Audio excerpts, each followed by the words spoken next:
আসসালামু আলাইকুম, welcome to my channel cooking by Tania Mohammad. আজকে আমি আপনাদের করে দেখাবো পেস্তাচু গানাশের রেসিপি। আমার রেসিপি যদি ভালো লেগে থাকে অবশ্যই আমার চ্যানেলকে সাবস্ক্রাইব করবেন, বেল আইকনে ক্লিক করবেন, লাইক দিয়ে আমার পাশেই থাকবেন। চলেন চলে যাই মূল রান্নায়। গানাশের রেসিপি তৈরি করার জন্য আমাদের এখানে লাগবে পেস্তা বাদাম। আমরা একটা ব্লেন্ডারের জারের মধ্যে হাফ কাপের মতো পেস্তা বাদাম নিয়ে নিচ্ছি।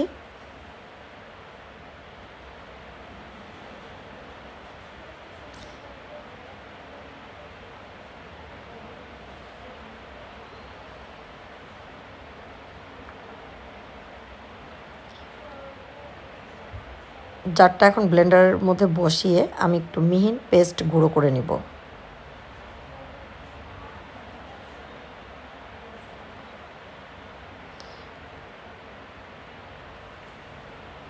ঢাকনাটা তুলে দেখব কেমন গুঁড়ো হয়েছে। অনেকটা মিহি একটা গুঁড়ো হয়ে গেছে। এখন আমি এখানে অ্যাড করে দেব হোয়াইট চকলেট। ব্লুবেলের হোয়াইট চকলেটটা আমি নিয়েছি 1/3 কাপ।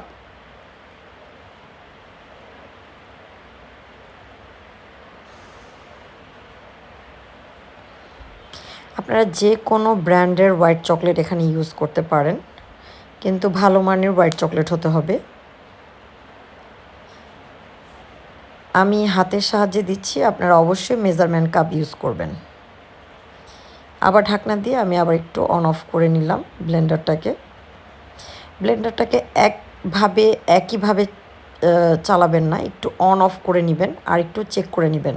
যেহেতু চকলেট দিয়েছি আর গুঁড়োটা উপরের দিকে উঠে আসছে, একটু এটার জন্য আমি একটু হাত দিয়ে চেপে ভিতরে প্রেস করে দিলাম। এখন আমি আবার ব্লেন্ডারটাকে অন করে দিলাম।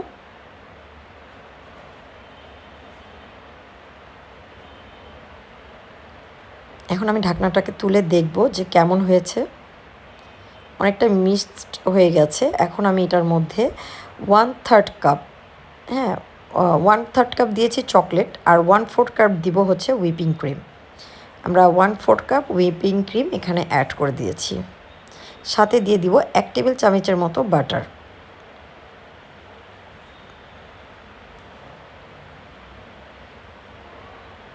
এখন আবার আমি ব্লেন্ডারটাকে অন করে নিব।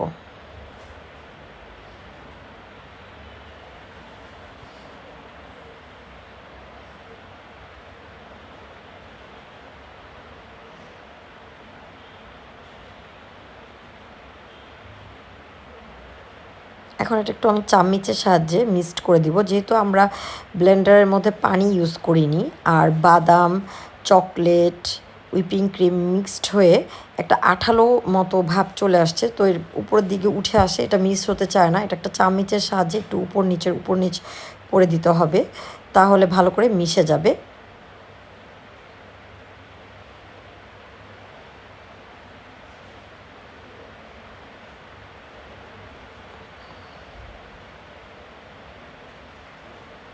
এখন ঢাকনা দিয়ে আমি আবার ব্লেন্ডারটাকে অন করে দিব।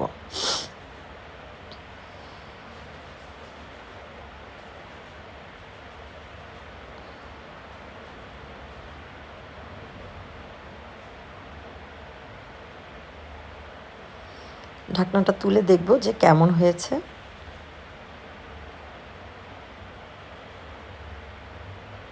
আরও মিক্সড করতে হবে, একটু দানাদার দানাদার টাইপের রয়ে গেছে।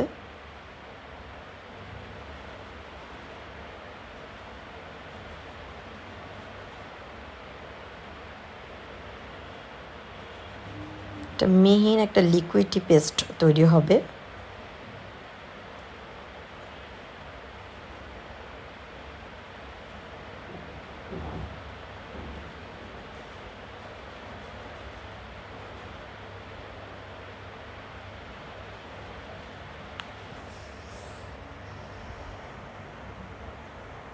এখন ঢাকনার মুখটা আবারও লাগিয়ে দিচ্ছি, আমি আবার একটু ব্লেন্ডারটা অন করে দিব।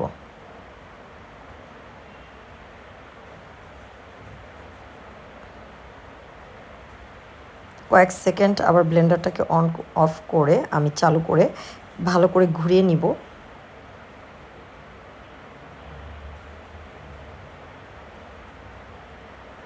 এখন ঢাকনাটা তুলে দেখব যে কী টাইপের হয়েছে।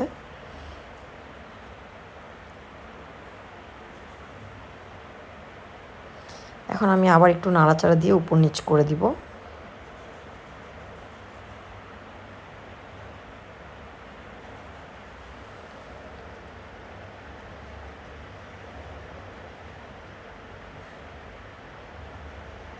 এটার যে একটা দারুণ ফ্লেভার বের হয়েছে, এটা আপনার বাসায় তৈরি না করলে একটুও বুঝতে পারবেন না যে এটা কেমন একটা ফ্লেভার আসে। একটা সুন্দর পেস্তাচু ফ্লেভার চলে আসছে এটার মধ্যে। এখন আমরা ব্লেন্ডারটাকে আবারও একটু ঘুরিয়ে নিচ্ছি। এখন ঢাকনাটা তুলে দেখবো আর আমি একটু চেক করব যে প্রত্যেকটা জিনিসের মেজারমেন্টটা ঠিক আছে কি না, ব্যালেন্সটা, টেস্টের ব্যালেন্সটা পুরোপুরি ঠিক আছে।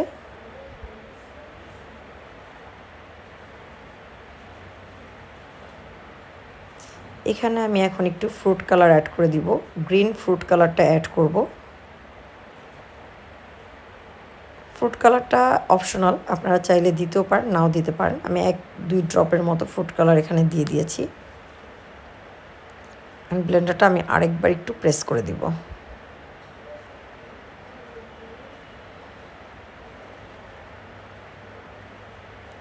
ঢাকনাটা তুলে দেখব যে কেমন হয়েছে। এখন আমি চামচের সাহায্যে একটু নাড়াচাড়া দিয়ে দিব। গ্রিন কালারটা দেওয়ার ফলে পুরোই মনে হচ্ছে যে আমি বাইরে থেকে এই গানাশটা কিনে নিয়ে আসছি। অবশ্যই এটা বাসায় তৈরি করেছি। আর আমার রেসিপি যদি ভালো লাগে অবশ্যই আপনারা বাসায় ট্রাই করবেন, ট্রাই করে আমাকে জানাবেন। আর এই গানাশটা দিয়ে শুধু আপনারা যে চকলেট তৈরি করতে পারবেন তা না, এটা দিয়ে আপনারা কেক ডেকোরেশনের মধ্যেও ইউজ করতে পারবেন গানাশ হিসাবে। কেকের মধ্যে গানাশ হিসেবে আমি এখানে বোতলের জারে রেখেছি, কাচের বয়ামে রেখেছি। হ্যাঁ, আপনারাও কাচের বয়ামে সংরক্ষণ করবেন। আল্লাহ হাফেজ।